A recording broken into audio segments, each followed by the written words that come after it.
안녕하세요. 안녕하세요. 다들 가까이 나가주세요. 다음 주 지금부터 어제 바람을 자, 바른미래당 제55차 원내 정책회의를 개회하겠습니다.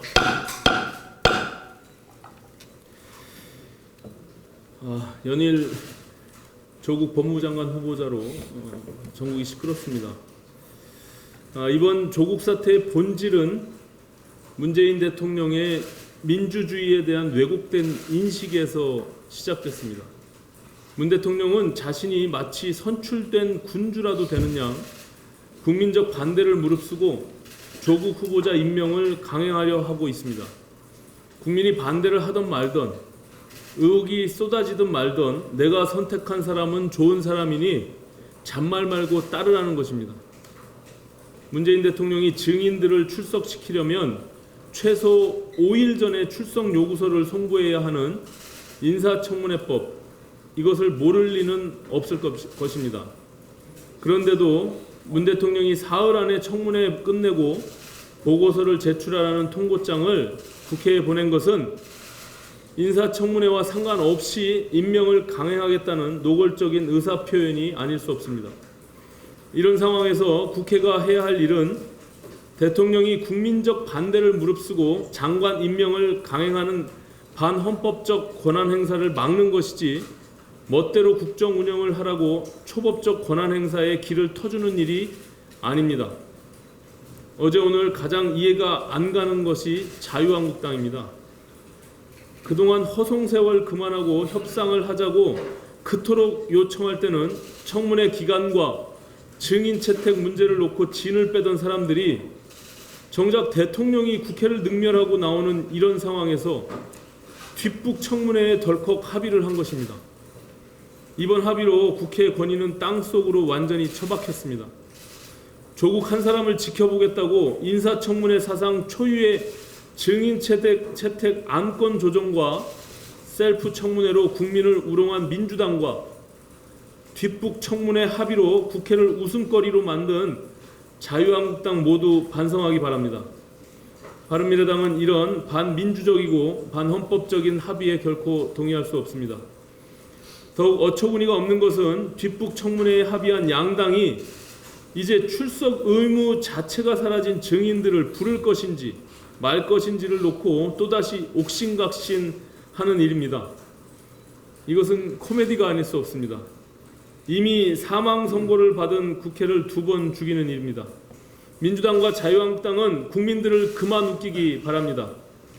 바른미래당은 양당이 합의한 뒷북 청문회와 상관없이 당초 약속드린 대로 조국 법무부 장관 후보자 일가의 부정비리 의혹의 진실 규명을 위한 국정조사와 특별검사 도입을 계속 추진하겠습니다.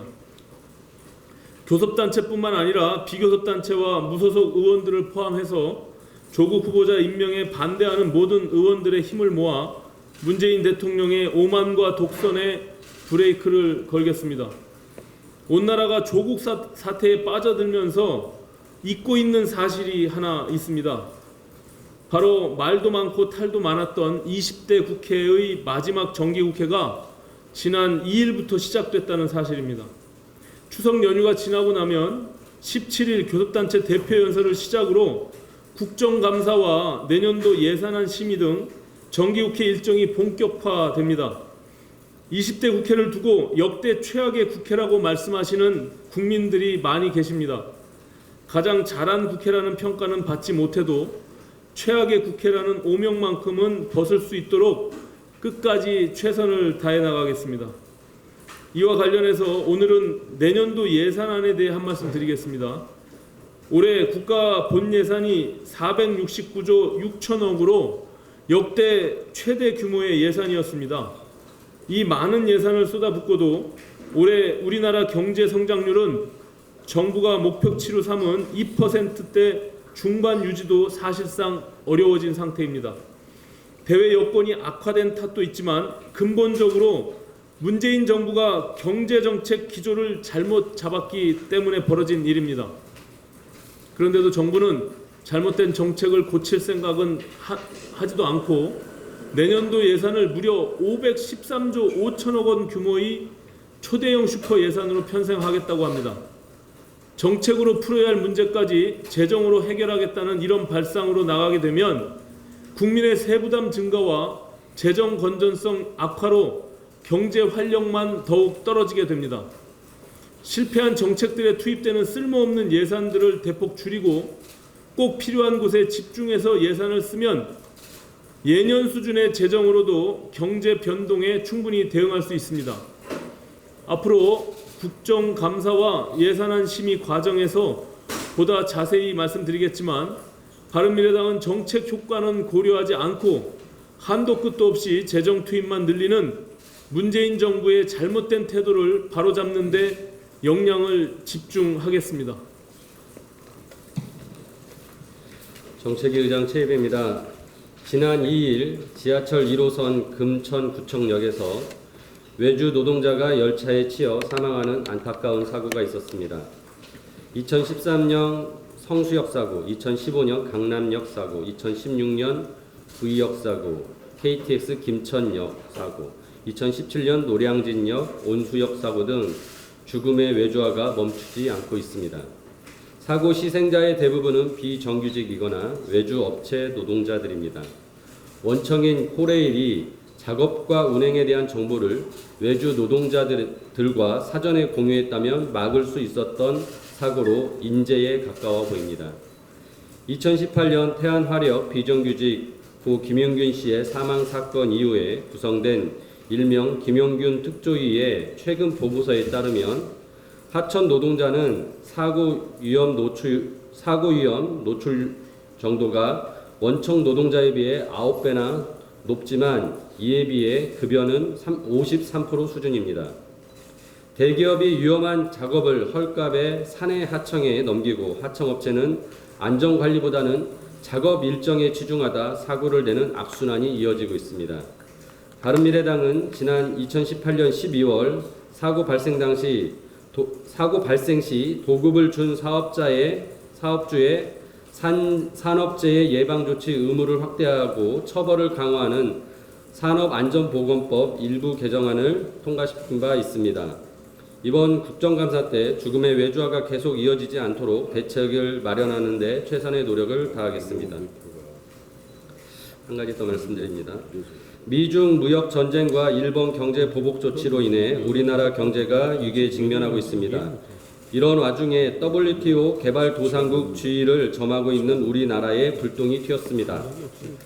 WTO 개도국 지위로 인해 우리나라는 농업 관세와 보조금 감축률, 이행기간 등 선진국에 비해 유리하게 적용받고 있습니다.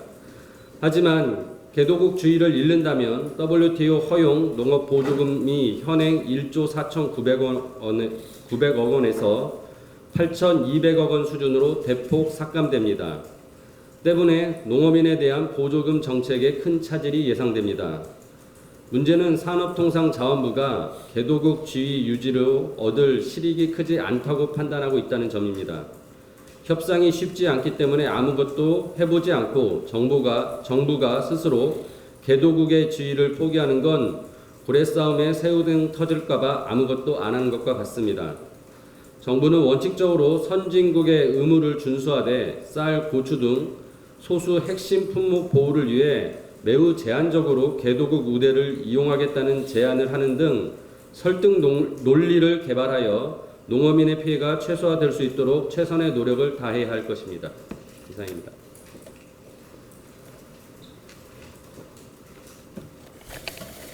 네, 산자위 간사 김삼아 의원입니다. 국내 전기차 배터리 회사 LG화학과 SK이노베이션 간 소송전이 감정 싸움을 넘어서 그룹 간 다툼으로 번지면서 이대로 가다가는 국내 미래차 시장의 경쟁력마저 크게 실추될 수 있다는 우려가 커지고 있습니다.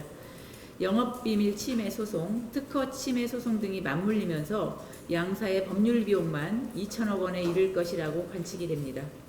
문제는 소송전이 장기화될 경우 어느 쪽이 이기더라도 국내 2차 전지와 전기차 산업 전체에 미칠 영향이 엄청날 것이라는 점입니다. 언론 보도에 따르면 그동안 우리 기업들이 배터리를 납품해온 독일의 폭스바겐 그룹 산하 자동차 아우디가 최근 중국 배터리 제조업체인 비아디와 배터리 공급을 논의하고 있는 것으로 알려지고 있습니다. 폭스바겐 입장에서는 어느 쪽이 이기더라도 손해를 떠안아야 하는 상황에 처할 수 있기 때문입니다. LG화학이 승소할 경우 폭스바겐의 미국산 전기차의 배터리를 공급할 예정인 SK이노베이션 미국 공장은 가동할 수 없게 되고, 반대로 SK이노베이션이 승소할 경우 LG화학이 기존의 파우치형으로 공급했던 배터리 물량을 회수해야 하는 문제가 생길 수 있습니다. 물론 기업 입장에서는 핵심 기술과 영업비밀 보호를 위한 정당한 소송일 수는 있지만 지금은 우리 기업 간 경쟁을 멈추고 힘을 모아야 하는 상황입니다. 산업부에 따르면 일본의 수출 규제가 본격화할 경우 국내에 가장 치명타가 될 수 있는 품목 중 하나가 바로 2차 전지와 전기차, 수소차 등 미래차 분야입니다. 특히 일부 품목은 100% 일본으로부터 수입하고 있어서 우리 기업들이 힘을 합쳐 기술 개발을 하거나 아니면 대체 공급처를 찾아야 하는 긴박한 상황입니다. 정부가 중재에 나선 만큼 양사는 지금이라도 소송을 취소하고 대화에 나서기를 바랍니다. 이상입니다.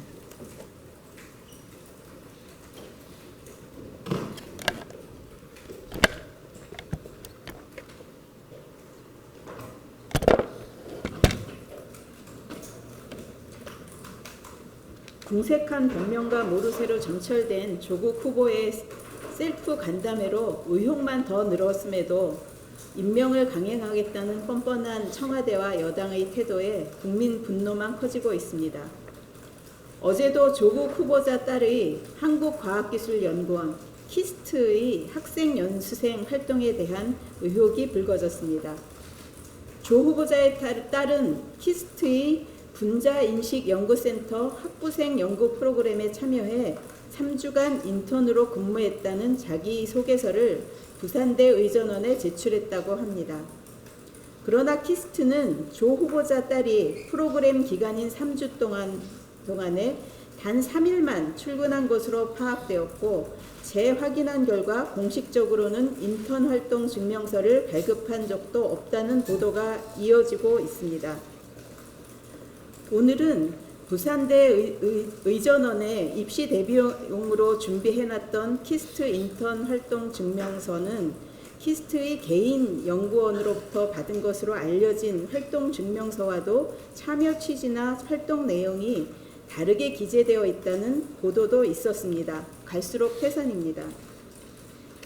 이런 의혹은 국가연구원인 키스트의 위신을 떨어뜨리고 땀 흘려 연구에 매진하고 있는 연구원들의 사기를 떨어뜨리는 일입니다. 과기정통부와 교육부 등 정부 당국은 사실관계 확인을 철저히 해서 선량한 학생과 연구원들이 피해받는 일이 없도록 해야 할 것입니다. 저 역시 과방위 간사로서 진실을 밝히는 데 모든 노력을 기울이겠습니다. 이상입니다. 이동석 원내수석입니다. 정치가 경제 민생을 망치고 있습니다. 집권 세력의 정책 수정이 필요하다는 말씀드립니다. 8월 수출이 442억 달러로 전년 동월 대비 13.6% 감소했다고 합니다. 지난해 12월부터 9개월째 내리 하락세를 보이고 있다는 것입니다. 반도체 수출은 30.7%나 줄었습니다. 정부의 낙관과 달리 하반기 들어서 수출 감소율이 대례 높아지고 있는 추세라고 합니다.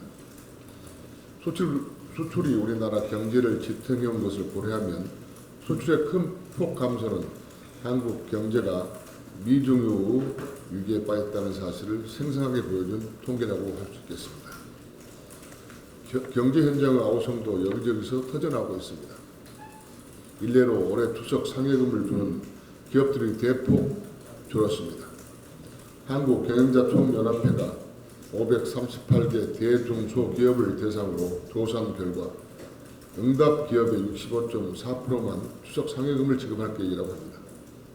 이는 지난해보다 4.8포인트 감소한 수치이며 추석 상여금을 지급하는 기업 비율이 60대로 60%로 내려갔다는 것은 2007년 이후 처음이라고 합니다.